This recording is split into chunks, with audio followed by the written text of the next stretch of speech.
Ovo je prva teška oprema šta su oni krenuli ovdje na Krapnju roniti. I ona po sebe ima oko 85 kg sve ukupno, kao jedan čovjek. I kao što vidite, kaciga je od kopra i ona mora biti tako zbog pritisak dole. A ovo je sve od platno. I kako je uz godine u godine, kako je napredova i teksture i fabrike i to, tako su oni pridoneli i plastiku i gume i te stvari.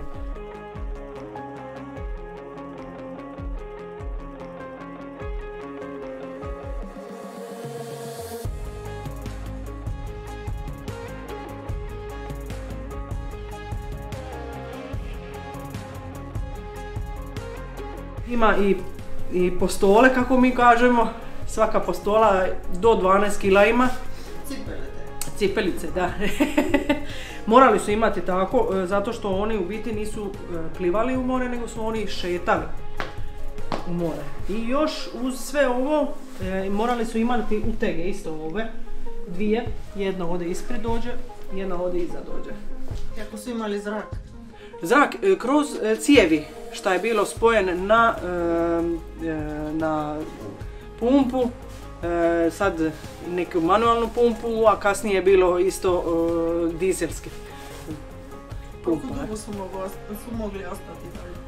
Dok god je htio, dok nije se vratio gore, ali to bi je između 3 do 5 sati. Dok dođu dole, dok oni su u biti, nisu oni plivali, nego su oni hodali pod tlo, skroz dole, znači u to doba nisu oni imali karte, dubinske karte. Oni su u biti imali samo skoče u more i kad dođeš dole, došao si dole. Ova cijev ovdje ide tamo u kacigu. Tako je, u kacigu. I odavde se kao zrak. Zrak. I kao ovo sve još radi. Ovo ima... Ali ovo je išla brže i brže. Da dublje ide, to moraju više, naravno, pumpati, zato zbog pritiska.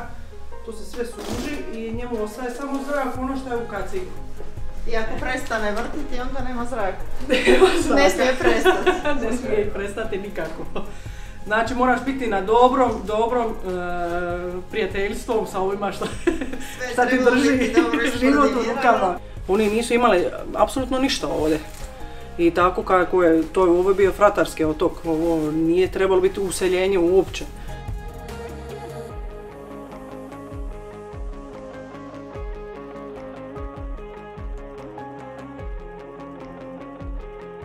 Prije to su ronili sa ostima. U biti nisu ronili, nego iz broda su sa ostima duboko po 30-40 metara osti i oni bi tako digli spužve. Dok nije došao jedan fratar iz Grčke i pokazao ovu tešku opremu i njih naučio kako roniti.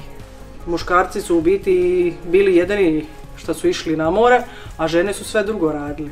Držali i kuću, i polje, i dica, i svi kantuna kuće.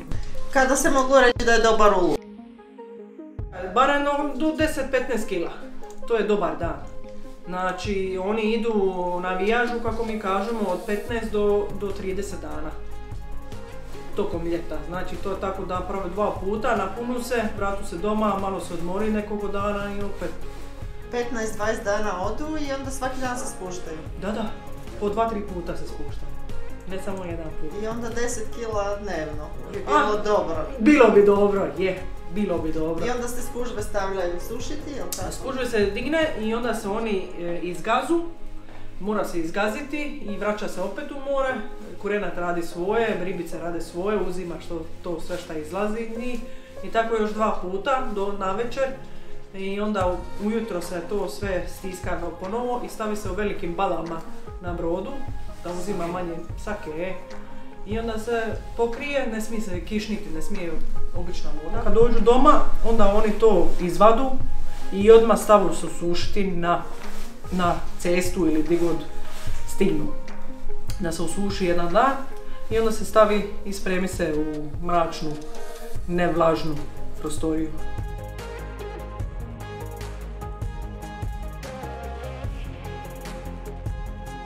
se prodalo Grčkima, Francuzima, Njemcima, Talijanima, znači i okolišu vode, šta u biti isto se bavi s tim i sa tim tekstilnim fabrikama i te neke stvari, sad dio oni dalje idu s njim, oni bi svake godine iza ljeto došli i kupili bi i mi bi poslali.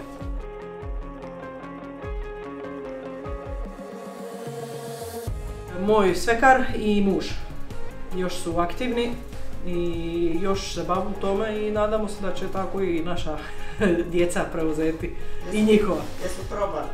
Je, oni su već imaju od Adrian, moj sin, i Amanda čere, oni su već probali kad su imali 5-6 godina. Male boce šta je muž mi je dobio od svoga čača, tako da je. Ali ne ono duboko, ono ispred mula, 5 metara najviše. Kažu da žena na brodu uvijek nesriće donese, kao i banane. To nikad nisam razumila, eto. Niste vi vadili spužu? Jesam. Nisam profesionalno, ali mi je muž pokazao, naravno kad smo još bili mlađi. Niste donijeli nesreću? Nisam nikakvu nesreću još. Danas imali smo dobar ulov te godine. I kako to izgleda kad se spusti? To je drugačije, nekakav drugi mir i nekakav drugi svijet. Ne može se to opisati ako ne idete sami probati.